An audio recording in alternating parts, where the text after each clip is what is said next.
दोस्तों पूरे साल मेहनत से पढ़ने के बावजूद आप लोग एक छोटी सी गलती ना कर दो जिसकी वजह से आपका कट ऑफ निकलने से रह जाए। इस वजह से आज के इस वीडियो में मैं आपको ये बताने वाला हूँ कि पिछले साल केवल और केवल करंट अफेयर्स की वजह से बहुत सारे बच्चे इस एग्जाम को नहीं क्वालिफाई कर पाए थे, क्योंकि करंट अफेयर्स के लगभग 30 प्लस क्वेश्चन पूछे जाने और 30 क्वेश्चन बहुत होता है किसी भी कट ऑफ को निकालने या डिस्क्वालीफाई होने में।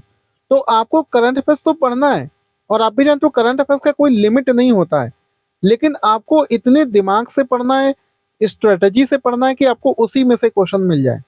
जैसे पहला क्वेश्चन आता है कि सर करंट अफेयर्स हम कितने मंथ पुराना पढ़ें। तो देखो, जिस महीने आपका एग्जाम होगा, यानी कि फरवरी में अभी बताया गया कि एग्जाम होगा, तो उस जिस मंथ में एग्जाम होने उससे कम से कम 6 महीना करंट अफेयर्स आपको मालूम होना चाहिए। कम से कम की बात कर रहा हूँ, ज्यादा से ज्यादा पढ़ना है तो आप 1 साल तक का भी पढ़ सकते हैं, लेकिन कम से कम 6 महीने का करंट अफेयर्स आपको आना चाहिए। और अगर आप 6 महीने का करंट अफेयर्स तैयार करके जाते हो तो मानकर चलो एग्जाम में लगभग 80% करंट अफेयर्स के क्वेश्चन आपको आखिरी के 6 महीने से ही मिल जाएंगे। ये मत सोचो कि 100% आपको टारगेट करना है, 80% भी सही कर दोगे तो समझो अच्छा स्कोर आपने कर लिया।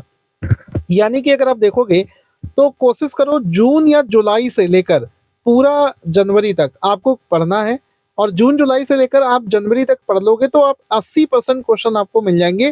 क्योंकि अभी रिसेंट में जो पिछले 3 सालों से यूपी पीसीएस और आरओ का पेपर बन रहा है उसमें आखिरी के 6 महीने से ही क्वेश्चन ज्यादा पूछे गए हैं। ठीक है, इसके अलावा आपको बता दूं कि जब आप करंट अफेयर्स को पढ़ना शुरू करोगे तो ऐसी गलती भी ना करना कि पूरा का पूरा पीडीएफ पढ़ने लग जाओ, क्योंकि करंट अफेयर्स में यूपी पीसीएस जो भी पेपर बनाता है आरओ में सारे टॉपिक नहीं पूछे जाते। कुछ टॉपिक हैं जो कि ज्यादा पूछे जाते हैं, तो जो चीज ज्यादा पूछी जा रही है उसको आप पहले पढ़ लें, और जो चीज नहीं पूछी जा रही उस पर टाइम वेस्ट क्यों करना, क्यों अपना टाइम वेस्ट करना। तो आपको क्या करना है कि जैसे मान लो आपने दिसंबर नवंबर ये मंथ वाइज जब आप पढ़ना शुरू करोगे तो पूरा नहीं पढ़ना है आपको। 4 से 5 टॉपिक में बता रहा हूँ, नोट कर लेना, जो आपको सबसे पहले पढ़ने हैं वो 5 टॉपिक पढ़ लो हर एक मंथ के। जैसे कि पहला टॉपिक है स्पोर्ट्स, स्पोर्ट्स के 3 क्वेश्चन पूछे जाते हैं। दूसरे नंबर पर आता है गवर्नमेंट स्कीम, 3 क्वेश्चन पूछे जाएंगे। तीसरे नंबर पर आता है आपका अवार्ड्स, जो अवार्ड्स दिए जाते हैं। इस चौथे नंबर पर आता है इम्पोर्टेंट डेज। ठीक है, पांचवें पर आता है अपॉइंटमेंट। ठीक है, और छठे पर आता है आपका जो अपॉइंटमेंट हो गया, गवर्नमेंट स्कीम हो गया।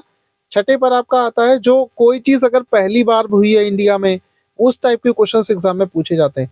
तो ये 5 से 6 ऐसे टॉपिक हैं कि अगर आप सारे मंथ में ये छह टॉपिक कंप्लीट कर लें तो आप कम समय में एक बढ़िया प्रोडक्टिव करंट अफेयर्स पढ़ सकते हैं। और उसके बाद में जब आपके पास में समय मिले तब आप एक सेकेंड राउंड चला सकते हैं।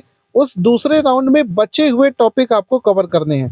ठीक है, वो सेकेंड राउंड में, फर्स्ट राउंड में आपको नहीं करने हैं। ठीक है, वो सेकेंड राउंड में आपको करना है।